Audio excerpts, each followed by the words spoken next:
Bonjour et bienvenue dans cette quatrième vidéo de la série sur les entités organiques consacrée à l'identification de groupes caractéristiques par spectrométrie infrarouge. On a déjà parlé de spectrométrie, mais c'était dans le domaine visible pour faire le lien entre les spectres d'absorption des solutions, comme ici le chlorure de nickel ou encore là le permanganate de potassium, et leur couleur. Même si on ne retrouvera pas des graphes avec l'absorbance en ordonnée en fonction de la longueur d'onde en abscisse, le principe de la spectrométrie reste le même. On envoie un rayonnement sur l'échantillon, cette fois ce sera un rayonnement infrarouge, et on en déduit ce qui est absorbé par comparaison avec le faisceau de référence.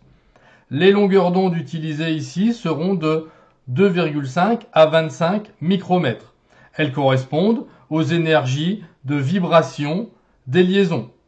Alors, ces énergies, elles vont dépendre évidemment des éléments de la liaison, mais aussi du type de liaison, qu'elle soit simple, double ou triple. Elles vont aussi dépendre de l'environnement avec des possibles interactions avec les liaisons d'à côté. On va donc pouvoir identifier certaines liaisons avec l'absorption observée.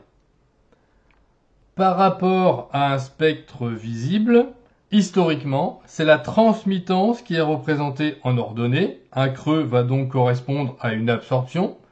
Et le nombre d'ondes sigma en cm-1 en abscisse. Sigma est l'inverse de la longueur d'onde. Et souvent, l'axe des abscisses est orienté dans le sens inverse, ce qui fait qu'en fait on garde le même sens de variation que pour la longueur d'onde. Avec les valeurs utilisées en pratique, c'est-à-dire entre 2,5 et 25 micromètres, on trouve un nombre d'ondes sigma compris entre 400 et 4000 cm-1. La plupart du temps, la partie en deçà de 1500 cm-1 ne va pas être utilisée pour l'identification des groupes. Elle est appelée empreinte digitale. Regardons pourquoi sur l'exemple suivant. En fait, elle va servir à identifier une molécule. On peut voir par exemple que pour deux molécules très proches, comme celle-ci, eh bien, il existe quand même des pics d'absorption présentes chez l'une et pas chez l'autre. Donc, cette partie, en dessous de 1500, elle est quasiment unique, d'où le nom d'empreinte digitale. Trop complexe pour étudier l'identification des groupes. On se servira donc juste de la partie entre 1500 et 4000. Commençons par regarder les spectres de quelques alcools. On a mis comme référence, en bas à droite, un alcane qui est le pentane. On peut commencer par constater que, quelle que soit la molécule, on trouve toujours un pic intense aux alentours de 2900 cm-1. Ce pic va être caractéristique de la liaison entre carbone et hydrogène, qui est présente quasiment dans toutes les molécules organiques. Elle nous sera donc souvent que de peu d'utilité puisqu'elle est présente partout. Alors, y a-t-il une absorption qui caractérise les alcools? Bah oui, on voit que on a un pic assez large, présent entre 3200 et 3400 cm-1, qui correspond à la liaison OH entre l'oxygène et l'hydrogène. Ici, on part d'une liaison liée. Alors c'est dû à ce qu'on soit sous forme liquide et qu'on ait une forte interaction hydrogène. Si on est en forme plus diluée ou sous forme gazeuse, eh bien on va voir comme ici le pic qui est beaucoup plus petit et qui va être un petit peu plus loin en nombre d'ondes. Vous voyez ici un peu plus de 3600. Passons maintenant aux aldéhydes et aux cétones. Les aldéhydes qu'on placera à droite et les cétones à gauche. Pour toutes ces molécules, il y a un pic intense et fin aux alentours de 1700 cm-1.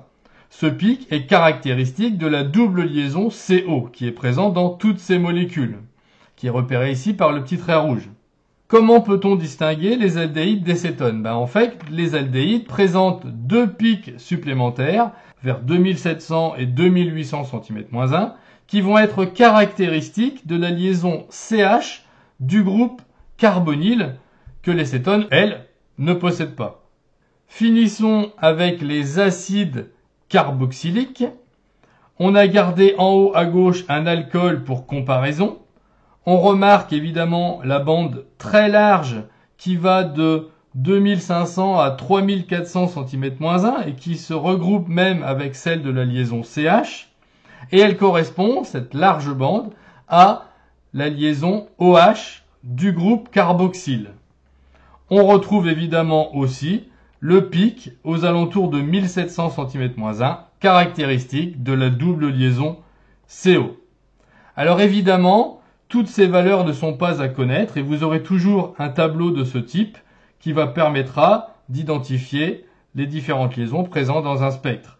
Alors il y en a évidemment des très simples et des très caractéristiques, comme la double liaison CO, le OH pour l'alcool ou encore le gros pâté pour l'acide. Voilà, c'est tout pour cette vidéo, je vous remercie, à bientôt, au revoir.